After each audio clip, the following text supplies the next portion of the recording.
people have been charged, including Washingtonians and foreign nationals. Fox 15 News reporter Nia Wong.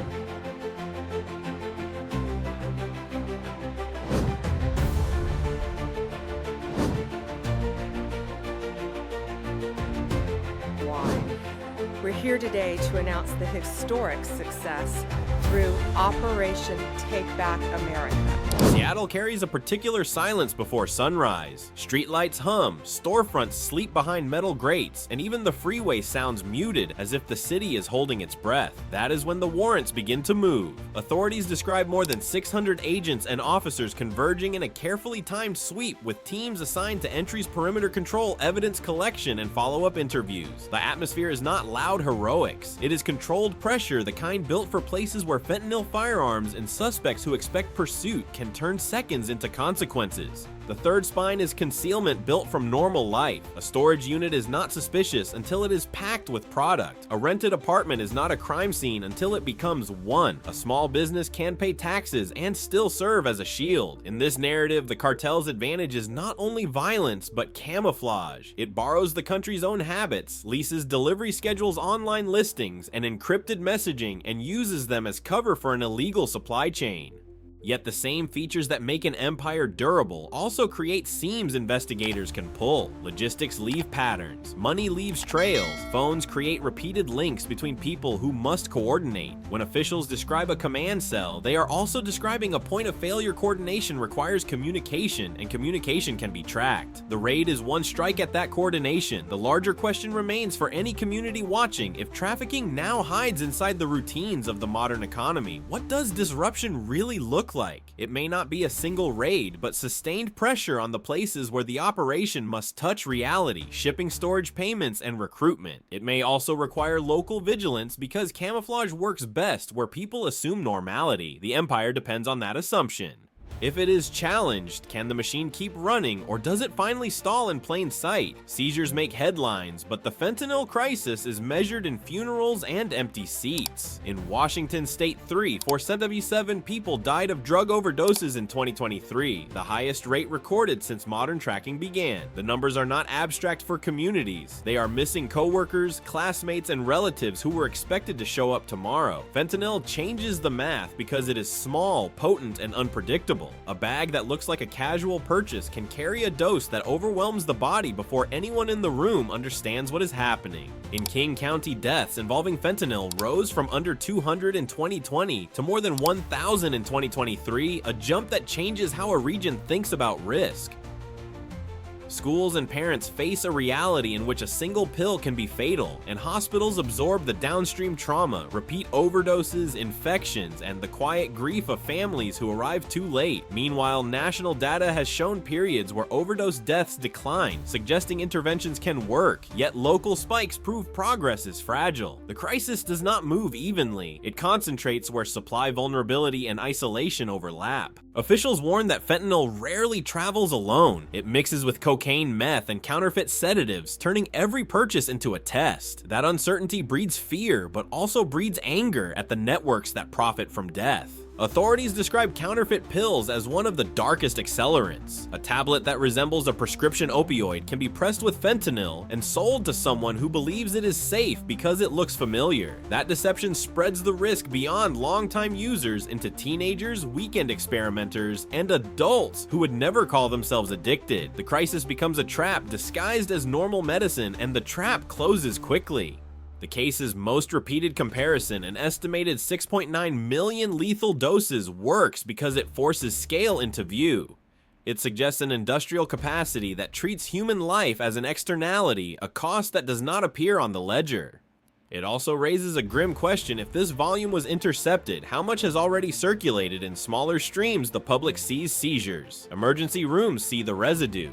The medical consequences are not limited to overdoses. Fentanyl's spread intersects with methamphetamine and other stimulants, increasing the complexity of treatment and the strain on first responders. Naloxone can reverse opioid overdoses, but timing matters, and polysubstance use can complicate outcomes. Communities respond with harm reduction tools, treatment expansion, and enforcement pressure, yet the crisis adapts. It is not a single wave, it is a weather system. In this documentary tone, the numbers are a form of testimony. They do not shout, yet they accuse. They imply that the question is no longer whether fentanyl is present, but whether society is prepared to treat it with the urgency of a national emergency. If a state can lose thousands in a single year, what should be considered acceptable loss? And who gets to decide that the raid's evidence sits on tables, but the crisis lives in living rooms and school hallways? In a fentanyl era, frontline is not only agents and prosecutors, it is parents, teachers, nurses, paramedics, counselors, and neighbors who notice the first signs. The story's omniscient lens follows the chain of impact that begins far from the cartel's alleged command cell and ends in private grief. A teenager collapses after swallowing a counterfeit pill that looked familiar. A young worker disappears into a bathroom and never comes out. A parent finds a backpack that suddenly feels heavy with dread. First responders also live with grim familiarity. They enter tents, cars, and apartments where breathing has slowed to a whisper, and every second becomes a calculation. Medical examiners document endings that began with injury, job loss, or untreated depression. Outreach groups pick up needles, offer test strips, and hand out naloxone, trying to keep people alive long enough for recovery to become possible. Each roll sees a different slice, yet the pattern repeats. Fentanyl arrives fast, and help must arrive faster, and the next call is already waiting outside. The first targets do not look like headlines. Warehouses, storage units, and ordinary addresses sit inside a familiar grid of industrial roads and quiet blocks. Yet investigators say those spaces concealed something far more organized than a corner operation. They point to a Sinaloa, cartel-connected cell that functioned like a command center, tasks, divided shipments, tracked drivers, rotated, and routines designed to confuse surveillance. The unsettling detail is how normal the exterior remained while the inside allegedly served an industrial purpose. Hospitals and emergency departments become the daily battlefield. Staff treat overdoses, reverse them, and then watch patients return weeks later because fentanyl's grip is chemical and social. Addiction treatment requires time and stability. Fentanyl disrupts both. Even when naloxone saves a life, the next challenge arrives immediately: withdrawal housing, insecurity, mental health strain, and the risk of a second overdose. For clinicians, the work is both urgent and repetitive, a cycle that can exhaust even experienced teams. Schools feel the threat in a different way. They run assemblies, distribute warnings, and train staff to recognize overdose signs. Yet adolescence is built on experimentation and secrecy, and fentanyl punishes both. The fear is not only for students who seek a high, but for students who seek relief from anxiety, pain, or loneliness, and accept a counterfeit pill without understanding its contents. What does prevention mean when the danger can fit inside a pocket and masquerade as medicine? Families carry the cost that statistics cannot fully translate. They search bedrooms, track bank statements, and argue with themselves about what they missed. They sit through court hearings and treatment intakes learning new vocabulary while still feeling unqualified to save someone they love. Communities respond with outreach teams, recovery programs, and support groups, but trust is fragile, and stigma remains a shadow that can push people into hiding. This section avoids easy villains and easy saints. It recognizes that fentanyl exploits pain, isolation, and opportunity. The raid may remove supply, but the human frontline still faces demand, trauma, and uncertainty. The question left hanging is uncomfortable but necessary if a society wants fewer deaths. What is it willing to change quickly, consistently, and without looking away? When the sirens fade, the argument begins. Seattle is not only a location in this story, it is a symbol, a city known nationally for debates over policing, immigration, and local autonomy. That reputation becomes fuel when a major federal operation unfolds on its streets. Federal agencies present the case as a public safety strike against organized crime. Local leaders often frame sanctuary policies as a boundary city resources should not be used for civil immigration enforcement because trust is treated as a safety tool, not a political slogan. In this narrative, the central tension is not whether fentanyl is dangerous. The tension is who controls the response. Federal officials emphasize coordination and scale, arguing that cartel networks exploit jurisdictional gaps. City and county officials worry that sweeping enforcement can chill cooperation from witnesses and victims, making neighborhoods less safe over time. Both sides claim to protect the public, yet their definitions of protection differ. Is the priority immediate disruption or long-term trust that keeps people calling for help? even within law enforcement, the seams show. Some local officers cooperate on narcotics and firearms cases while drawing a bright line against federal immigration holds. Advocates argue that separation keeps immigrant communities willing to report crime and seek help, which can strengthen investigations. Critics argue it creates cover for traffickers to recruit couriers and hide supply. The raid intensifies the dispute because it makes stakes visible, weapons, bulk, drugs, and the dread that another shipment is already moving. In the aftermath, community meetings fill and residents ask whether trust or toughness will save more lives this year. Public reaction splits quickly. Some residents see the raid as overdue, a necessary show of force against a threat that has already buried too many. Others fear that aggressive operations become a pretext for broader crackdowns that reach beyond traffickers into ordinary families. Protesters gather with competing messages, and the streets become a stage for moral certainty. The documentary Lens watches how easily the debate turns personal, how quickly a conversation about fentanyl becomes a referendum on identity and belonging. The fight plays out in media cycles too. Photos of seized drugs and weapons create a visceral narrative of danger. Stories of overdoses and grieving families create a narrative of urgency. Stories of immigrant fear and community distrust create a narrative of harm. In a fragmented information environment, each narrative becomes a weapon, and nuance becomes the first casualty. The audience is left to sift, to ask what is proven, what is alleged, and what is being used as leverage. This section ends without closure because the conflict is structural. Fentanyl does not respect city limits, and politics does not obey a single definition of justice. The open question is deliberately uncomfortable when a crisis is real and immediate. How does a community choose a strategy without tearing itself apart in the process?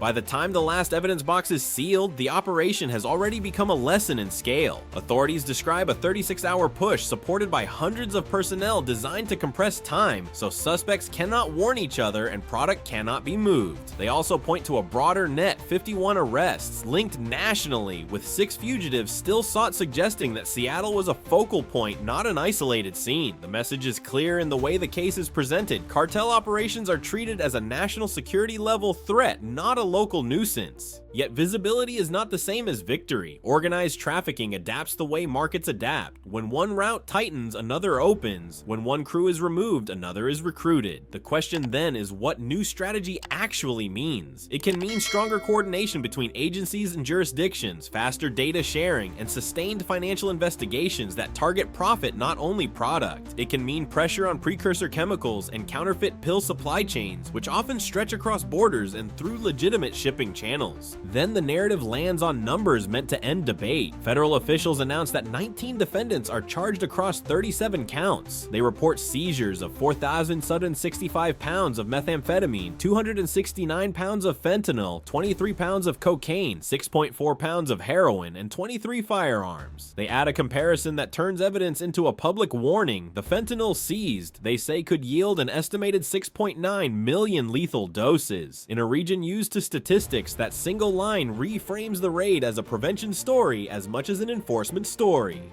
The most promising shifts tend to be unglamorous. Analysts follow shipping records, rental histories, and digital trails. Prosecutors build cases that survive defense scrutiny. Clinicians expand access to buprenorphine and counseling. Outreach teams distribute naloxone and test strips. Parents lock up medications and talk earlier. Each measure is small alone, but together they shrink the space in which fentanyl thrives. The future will reward communities that do not treat a raid as closure, but as the start of daily sustained work.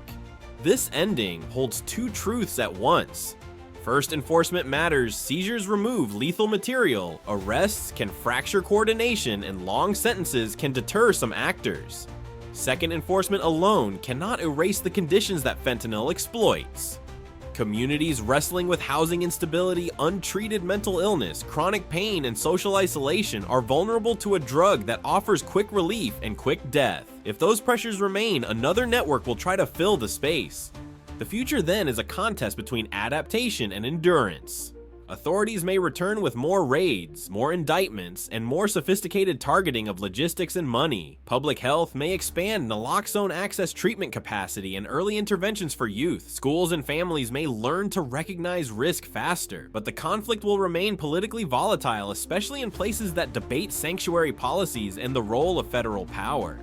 The final message is not a slogan, it is a warning and a responsibility. A community can demand safety and compassion at the same time, but it must be honest about trade-offs and persistent about solutions. The story closes on one last question meant to echo beyond Seattle. If the war has no simple endpoint, what kind of sustained courage, legal, medical, civic, and personal will it take to keep the next dawn from looking the same? The sweep is described as a 36-hour machine built to prevent leaks and limit escapes. Surveillance teams watch exits while entry teams secure rooms. Analysts stand ready to link names, phones, and locations in real time. Authorities say aerial support assisted the work, and some sites raised concerns about explosives or hazardous materials, forcing slow, methodical clearing instead of speed. It is a reminder that trafficking is not only about powder and pills, but also about risk and control under pressure.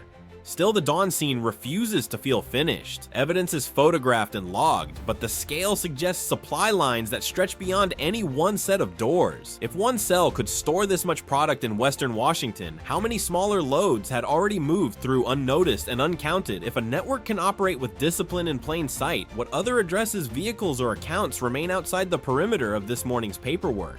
As Seattle wakes to traffic and coffee, the operation continues in quieter rooms, statements, digital searches, chain of custody forms, and court filings. The city returns to routine, but the case insists that routine can hide an empire. The first chapter ends with a hard question: when a community looks peaceful while an industrial-scale threat sits inside it, what does safety really mean, and who learns the truth last? After the pre-dawn entries, the story widens from spectacle to system. Authorities frame the case not as a sudden invasion, but as an infrastructure that learned to live comfortably inside the United States. Trafficking, in this view, behaves like business. It requires transportation, storage, finance, discipline, and a way to blend into the everyday. Western Washington becomes a corridor because the region offers ports, highways, and dense commerce that can hide movement behind routine.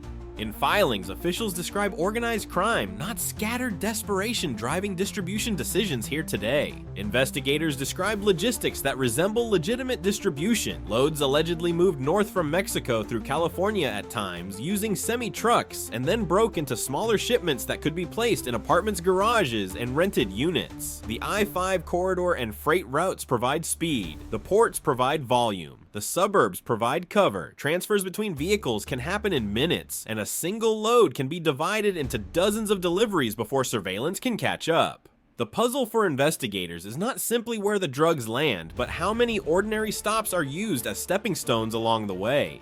Money forms the second spine of the empire. Drug networks have long relied on cash, but modern operations also search for quieter pathways. Authorities describe the use of cryptocurrency and layered transactions to blur origins, turning street-level sales into digital value that travels across borders in seconds. Shell businesses, paid intermediaries, and fragmented accounts can make profit appear like normal commerce: trucking fees, consulting work, import paperwork, or payroll. The goal is not only to extract wealth, but to do it without creating a single obvious trail that a bank or investigator can pull like a thread.